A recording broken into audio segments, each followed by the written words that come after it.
Hey everyone, welcome back to channel. In this video, I'll show you the official and 100% safe way to download Siemens Solid Edge 2026 student version free trial latest version. No fake sites, no risk, directly from the Siemens.com website. And if you want more safe software tutorials like this, make sure to subscribe to the channel. Let's get started. Step 1. Open your browser and search for Solid Edge download.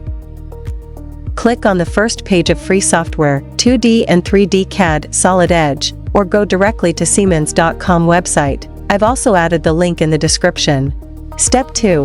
Once the website loaded, scroll down and in the left side find Solid Edge free trial. Before you start the download, you need to fill the empty blanks, or create an account to go further. After that, click on Get Trial. After clicking that, in the new page, click on Download Installer. This download file is an online installer. So after the download, open it, and as you can see, the download is started online and the file size is around 8 GB.